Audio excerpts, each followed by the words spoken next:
So, the standard take on Lord Byron is that he was this brilliant poet who went off, travelled, observed, and transcended the prejudices of his age.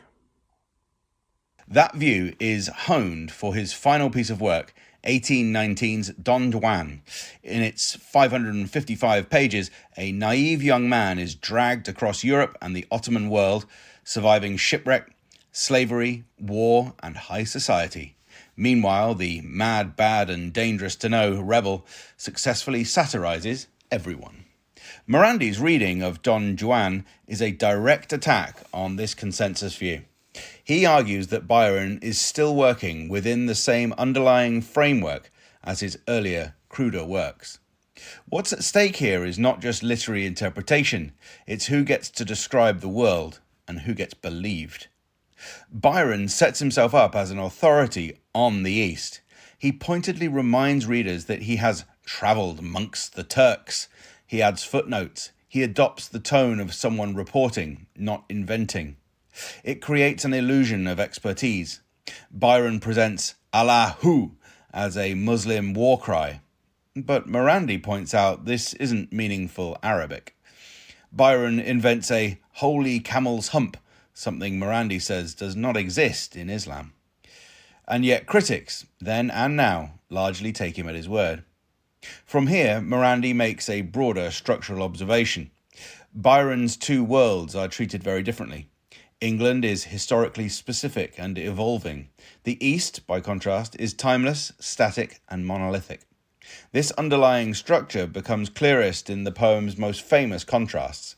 In the Seraglio episode, Don Juan refuses submission, humiliation, and conversion. At one point he declares, "Heads bow, knees bend, and hands obey. Our hearts are still our own." The implied division is hard to miss.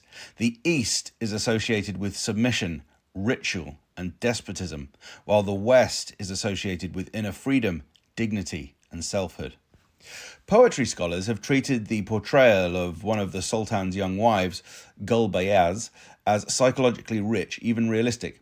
Marandi sees something else. She is irrational, emotionally excessive, sexually driven, and unable to understand freedom. Crucially, she is taken as representative of the East. The harem itself becomes a concentrated image of the Orient, luxurious, decadent, sexually charged, and morally degraded. The pattern becomes unmistakable in some of Byron's most quotable lines.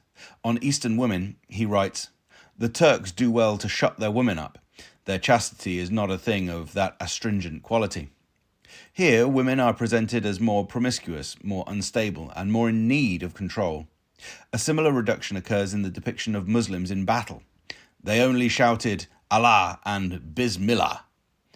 A single line reduces an entire group to ritualized, ineffective noise, turning religion into shorthand for irrationality.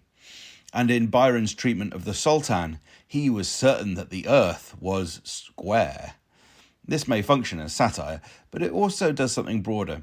The ruler becomes a caricature, and the caricature becomes a civilization. In the Siege of Ismail, the pattern hardens further. Muslims are portrayed as incompetent, fanatical, driven by empty religious cries, and vicious even in death. At a slave market, Byron compares the sale of humans with cheapening an ox at a Christian fair. At the same time, Don Juan repeatedly appears as the rescuer of Eastern women from Eastern men. It's a familiar fantasy, the Orient as a place where white women are taken and Western men must retrieve them. Marandi's critique sharpens further when he turns to Byron's treatment of Western figures. The Spartan king Leonidas, George Washington, and frontiersman Daniel Boone are all idealized as embodiments of freedom, nobility, and civilization. Their violence, domination, and contradictions are softened or ignored. Meanwhile, Eastern figures are generalized, exaggerated, and made representative. Marandi's argument on Don Juan may seem severe, but it becomes more persuasive when placed alongside Byron's earlier work. In Byron's The Giannor, Muslims are portrayed as fatalistic, defined by vengeance and hatred, and embodied in a world of tyranny. In The Corsair, the turbaned tyrant becomes a type, and the East is depicted as sensual, violent, and lawless. In The Bride of Abydos, authority is arbitrary, women are passive, and culture is fatalistic. My own PhD was about Hollywood movies. Like Marandi, I perhaps tended towards a flattening effect, where even ironic, nuanced, or tonally varied films still fitted inside a propaganda frame.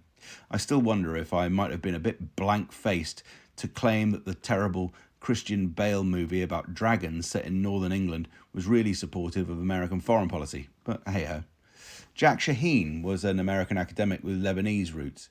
He devoted his life to observing the same sort of patterns of Orientalist stereotyping in Hollywood movies, his biggest book being Real Bad Arabs. I met Jack at a conference and he was a warm, gentle and soft-spoken man. Through him I was introduced to what he called the Ali Baba toolkit, stories that begin in the desert and quickly fill with evil wizards, flying carpets, incompetent terrorists, black magic, sensual women and lascivious men. It helped my own work because it made me much more sensitive to this sort of stereotyping. Jack Shaheen was willing to work within the system. He was brought in as an on-set advisor to Hollywood films like the George Clooney Gulf War satire, Three Kings from 1999, helping turn bad scripts into something far sharper and more unexpected. Professor Marandi shares a lot of Shaheen's intellectual frame, of course, channeling the great Edward Said, but he's mixed it with a fiery dose of Foucault. Marandi shows little interest in working with the Western-mediated system as being one that acts in good faith. I suspect that if you caught Marandi in a quiet moment, you might find him to be a fan of Lord Byron, but that doesn't mean he's going easy on him, or on the West. What Marandi represents is not just a critique of literature, but a wider intellectual posture, one that is increasingly unwilling to take Western narratives at face value. That posture doesn't just unsettle old poets, but the whole world.